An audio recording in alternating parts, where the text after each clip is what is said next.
If you are thinking about picking one up, I just want to walk you through my experience living with it, sleeping on it, and using the storage pretty much every day. I'm not trying to sell you on it. I just want to explain what it is like once it is actually in your room, built, and being used. At a basic level, this is a king-size platform bed with a hydraulic lift system under the mattress, so the entire mattress platform lifts up and you get a big storage space underneath. This is mainly for someone who wants the look of an upholstered bed, but also needs a place to hide bulk items without adding another dresser or stacking bins in the corner. If your bedroom is tight on closet space, or you just hate visual clutter, that is the point of this bed. What makes it different from a normal bed frame is that the storage is not drawers on the side. It is a full open compartment under the mattress. The top lifts from the foot of the bed, and once it gets moving, the hydraulics take over and hold it open so you can use both hands. When I am putting away blankets, extra pillows, luggage, or seasonal stuff, I am not wrestling a lid the whole time. It stays up on its own. Now, how it looks and feels in real life. The first thing I noticed is the headboard shape. It has that wingback design and the horizontal channel pattern across the front. In person, it reads clean and modern without looking flashy. The upholstery on mine is a light beige, but under cooler lighting it shifts a little more gray. I actually prefer that because it does not clash with other furniture. The fabric feels like a soft linen texture. It is not slick, it is not shiny, and it does not feel like plastic. When I sit up in bed and lean on the headboard, it feels supportive enough and not wobbly. The frame itself feels solid once everything is tightened down. After it was built and I had a mattress on it, I was checking for side-to-side movement when I sat on the edge, and I did not get that loose, rattly feel some platform frames have. I also pay attention to noise because I toss and turn a bit. With this one, I'm not hearing creaks when I roll over. There is padding at key contact points in the center structure, and the slats lock in, so you do not get that constant little squeak that shows up after a few nights. Daily use is where this bed earns its space. I lift it from the foot using the fabric pull strap. The first lift of the day takes some effort because you have to start the motion, but once it passes that initial point, the hydraulic arms help and it rises smoothly. It stays open without me holding it. I can step to the side, grab bins, rearrange things, and take my time. Closing it feels controlled and slow, which I appreciate. It is not slamming down. I still keep my hands clear like I would with anything that has moving parts, but it is not scary once you get used to it.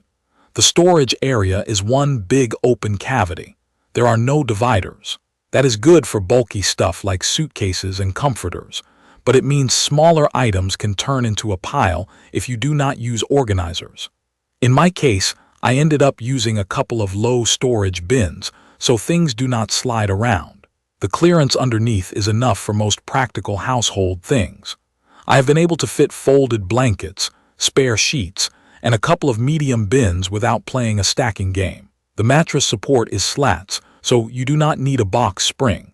The slats are close enough together that my mattress does not feel like it is sagging between gaps.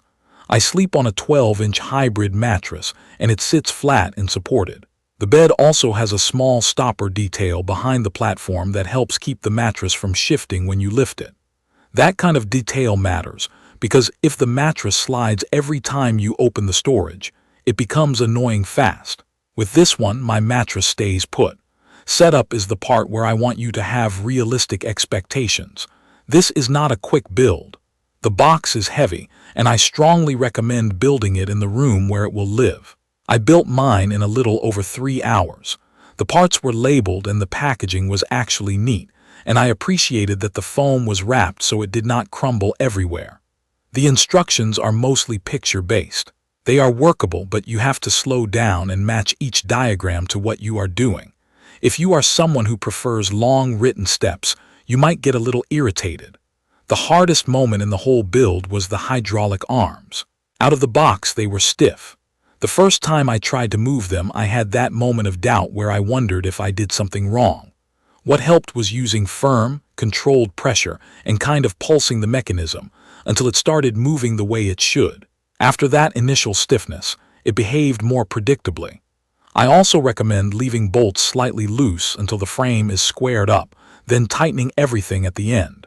I did it mostly on my own, but it is the kind of job that is easier with two people, especially when you are aligning the platform and dealing with the weight and leverage. One thing I need to mention is mattress weight, because this affects whether you will actually use the storage daily. I have seen different lift capacity numbers for the king size floating around depending on where you read. That inconsistency is real. My mattress is not extremely heavy, and the lift works fine with it, including with a thin topper. If you have a very heavy all-latex mattress or a very dense memory foam mattress, I would contact the seller and get a clear answer on the lift capacity for the king size. If the mattress is too heavy for the hydraulics, you might still be able to lift it, but it could feel like a chore, and that defeats the whole point. In normal real-life testing, I have been opening it daily for bedding and a couple times a week for other stuff. The handle strap has been fine. The hinge movement has stayed smooth. The bed has not started making new noises. I still check the hardware occasionally just out of habit, and so far I have not had to retighten anything. It feels planted. There are a couple of small practical notes. The overall footprint is big, which sounds obvious for a king bed, but it matters when you are placing it near outlets or baseboard heaters. I would plan where the headboard sits before you fully tighten everything. Cleaning has been simple. I use a handheld vacuum and a lint roller on the upholstery and a damp cloth for small marks. The fabric has held up fine with normal use, so my overall impression after using it is pretty straightforward. The storage is genuinely useful, the frame feels stable, and it stays quiet. The headboard design is simple and works with a lot of rooms. The biggest downside is the build, especially dealing with stiff hydraulics at the beginning, and the unclear information around lifting capacity for heavier mattresses.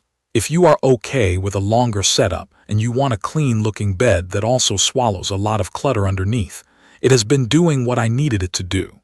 If you have been using a lift storage bed like this, or if you have questions about mattress weight and how it behaves day to day, leave a comment and I will tell you what I have noticed with mine. Subscribe to the channel for more real-world reviews, and thank you for watching.